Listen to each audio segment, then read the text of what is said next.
this live stream. I wanted to jump in here and just talk to you about a few things. We have our upcoming family awareness meeting right around the corner on April 27th and 28th, and I want you to be a part of it. You need to jump onto our website, register right now. We'll send you all the links and the information. We're going to have tons of giveaways and prizes and all kinds of fun stuff going on, but we're going to have some amazing educational sessions that you really don't want to miss. And some of these sessions are going to be addressing some really difficult issues that affect the whole family, because truly living with a rare disease, or especially a bleeding disorder, it doesn't just affect the person who is the one who's got the diagnosis, right? It affects the whole family.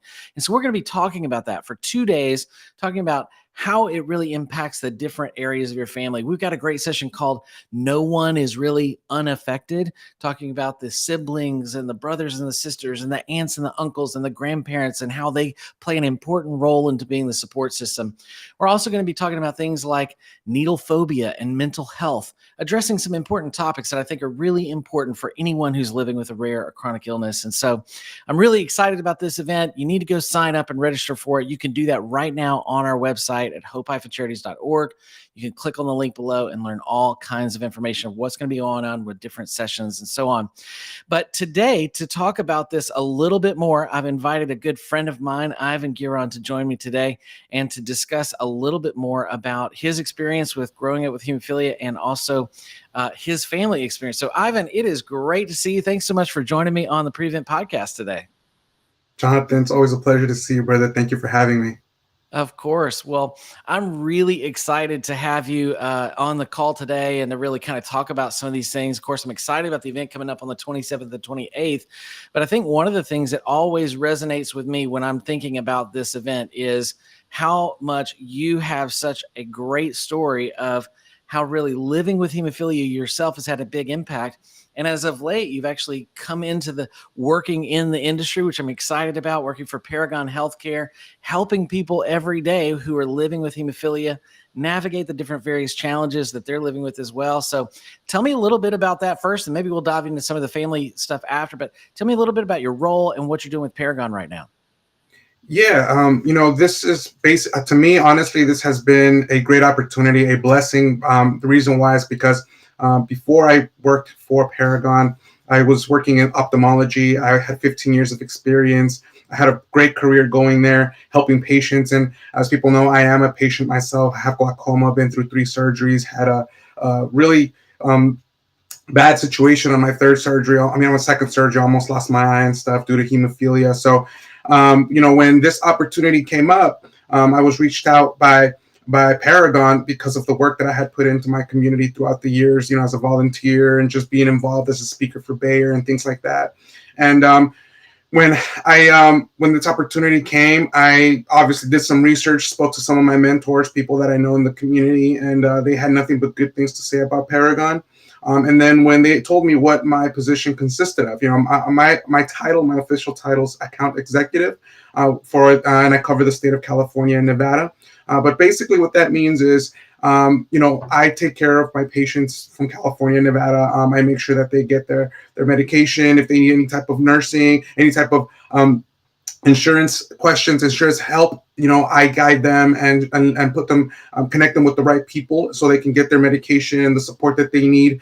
So hemophilia doesn't become an obstacle. So my job is to make sure that everything I can to make sure that everything is done easy and efficiently for our patients, to make sure that they get the care that they need. I mean, at the end of the day, that's really what it's all about, making sure that our patients get the care that they need and deserve. That's so true and so good. I know in my experience, having somebody that has lived with, hemophilia is somebody that it really has an expert opinion and also is going to do the best at being able to make certain that they manage care for other folks. And one of the things I think is something that's undervalued often within the broad array of medicine is lived experience. I really just wish people understood how valuable that is a little bit more, because truly there's nobody else that's really going to understand what you're going through unless you've walked that same road yourself, right? That's correct. And you said it right there. One of the main reasons why I decided to take on this position too is because I can be a mentor to a lot of these youngsters. I needed it when I was 19 years old, going through some very difficult times in my life. Didn't have the right people. I hated hemophilia at the time. I didn't understand it very well, and be honest with you. If I would have had somebody who could have guided me, who could have given me advice on how to handle certain situations, would have been a lot better for me. So for me now, it's more about giving back to these younger generation to let them know, hey, you know what? You have my support. We're here for you. The whole community is here for you. You're not alone. The best times of my life with hemophilia were in camp, where I was around other people just like me. So this is powerful. So for me, it's like, how can I give back to these guys so they don't feel the same way I felt when I was 19, 20, 21 years old? That's so good. And your life has proved that. I mean, you have been just an incredible advocate for a long period of time, way before you were working in the community. As far as your employment is concerned, this is your life's passion, right? You are really wanting to give back. And I love that so much about you, Ivan. And back in the day, you were one of the OG Hope volunteers to help run some support groups that we had. So we've had a good friendship for a long time. But I just love that. You're so passionate about really helping the next generation, helping these people. And really, there's an old adage that says, be the leader who you wish you would have had. And I think about that often when it comes to you, because you are out there working, trying your best to try to be that encouragement, that coach, that mentor that you wish that you would have had when you were growing up. And so I love to see that, and you're doing a great job at it. Let's talk a little bit about your experience, because this whole family awareness meeting is all about the family unit, right? It's about what it means. And of course, family can mean a lot of different things. It doesn't necessarily just mean that it's just your blood family. Sometimes it's your hemophilia blood family. Sometimes it's all kinds of different community support members. But I know for you specifically, a big part of your story is that you've kind of been surrounded. You have your daughters, you have your family, you have your wife, you have all these different people in your family that have really played a huge role at keeping you on track and helping you to know how to get better. But also you've had to do the same for them. You've had to help them go through some trying times as well. So tell me a little bit about what hemophilia itself has taught you about the importance of having a strong support system. Yeah, I mean, everybody knows, with hemophilia, you're going to go through some hard times when you have those really bad injuries, and you can't get up, you can't go to work. And, as the main breadwinner, it impacts your family a lot, So I was 21 years old when I sprained my left ankle, which was considered my good ankle, because my right ankle is basically severe arthritis, in it already. And I sprained my left ankle real bad when I was 21, to the point where I thought I broke it. Luckily I didn't break it, but I was out for about 2 to 3 weeks. And during that 3-week span, I didn't make any money, and we put ourselves in a very tight situation financially. So it really did affect us. And from then on, I was like, I will never allow this to happen again. I'm going to take very good care of myself. So I've been very disciplined about my medication and my treatments, because I just don't want to have any more injuries or bad joints. So fortunately now I am what you call stable, which is good, right? But again, just 6 years ago, I had an eye surgery where my eye just bled so much, and I almost lost my eye because of it. So hemophilia will always be there. We just have to be more aware of how we need to take care of ourselves, because at that time, I was mentally not all the way there. I was a little depressed. I was very sad all the time. I didn't know what was going to happen. I was already thinking, like, I'm going to lose my eye. I'm just going to live with one eye from now on. And that affected my family a lot too. So, it's just about being, taking care of yourself as much as possible, but I could say one thing, hemophilia has really, really taught me to be mentally strong, mentally tough, and because of it, I am the person that I am now, and I don't let anything stop me. And that I try to pass that on to my family, especially that, because my daughter, we all know, if you have a daughter that's born from a male hemophiliac, she's an obligate carrier. Now it just depends whether they're symptomatic or asymptomatic, right? And my daughter is symptomatic, so she actually has symptoms. And because hemophilia is going to be in our family for a long time, because of my daughter, as possible. For me, it's more about educating myself, going to all the events, being part of the community, being part of the support system, because when you don't have this support system, sometimes you don't know what to do. You don't know who to go to, and having people that have been there through it, it really does help. It really does help. So, it definitely affects the family, when we're going through it. But that's why I think it's very important for us to take really good care of ourselves, and that also in a physical way, right? Just exercising to strengthen your joints and your muscles, so that way you prevent as many bleeds as possible. It's so true. And there's no way to really have a scenario where you just are never going to have. I mean, was it the Mike Tyson quote that always says, everybody has a plan until you get punched in the face? Bleeds are like a punch in the face, and it's disruptive. It interrupts your life. It interrupts your ability to raise kids. It interrupts your ability to be able to be a parent, be present. Obviously, it interrupts your ability to provide financially. So those interruptions can be devastating and really can be very difficult. I know that you've talked about this publicly a good bit about your daughter and trying to get to the point where you could understand getting her diagnosed properly and understanding whether or not you mentioned obligate carrier and whether or not she was symptomatic or asymptomatic. I know I've been down that road as well. And I have to say that, people sometimes ask me, is it harder to be the patient or the parent?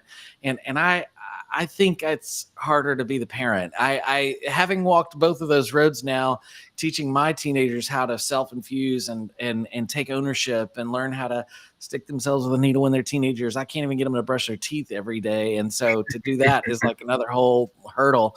But tell me a little bit about that. How has that journey been for you in terms of kind of switching your own mindset from being, because that's the ultimate coaching role, right? Is you can want to be a mentor all day long, but and you don't really know what that's like till you parent, right?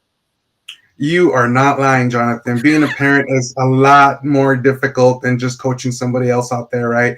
And you have the passion to help people, but when it's your kid, you just want to make sure that they are doing their best and making the right choices, because you genuinely want to see them succeed and not make these bad choices that you made when you were younger. You think you're Superman when you're 18, 19, 20 years old. You think it won't really hurt you that much, right? But a lot of this stuff can take a toll in your body over time.